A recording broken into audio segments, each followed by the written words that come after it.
Around 8:30 a.m. on August 29, 2008, Martha Ovell was walking to work. She had stopped in a crosswalk in Huntington Beach waiting for the light to turn green. When it did, she proceeded to walk across the street. However, Martha didn't make it across the street on foot.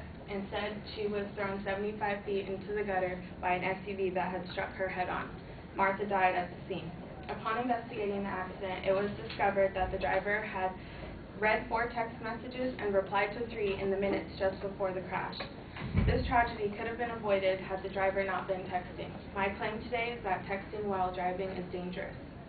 Back in July of 2009, the Virginia Tech Transportation Institute conducted several large-scale naturalistic driving studies on texting while driving.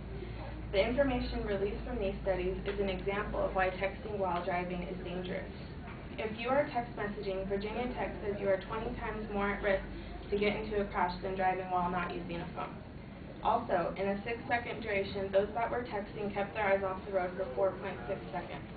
According to Virginia Tech, that equates to the driver traveling the length of a football field at 55 miles per hour without looking at the road.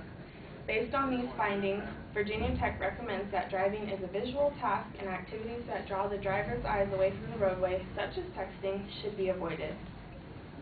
In another attempt to test the dangers of texting and driving, Nationwide Insurance conducted its own survey. This new survey by Nationwide provides us with several concrete cell phone driving statistics.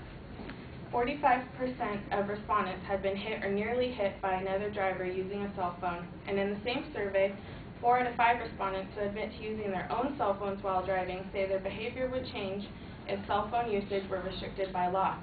However, the most overwhelming statistic from the Nationwide survey states that 18% of respondents who admit to using their cell phones while driving say that they would continue to do so regardless of a change in law. Today, it is known fact that texting while driving in California is illegal.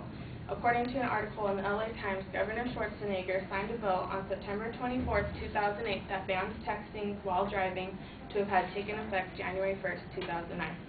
This bill, Senate Bill 28, will impose a fine of $20 for the first offense and $50 for subsequent offenses.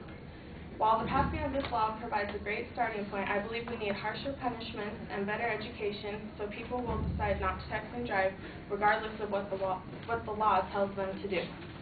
Between the studies, surveys, and laws passed, this information proves just how risky it is to text and drive. If you have a cell phone and are also a driver, you've probably texted while driving, like I have. But think about it, that could have been us striking Martha while she walked to work. Accidents involving texting while driving are 100% preventable. No text message is worth your life or the life of the ones that you love.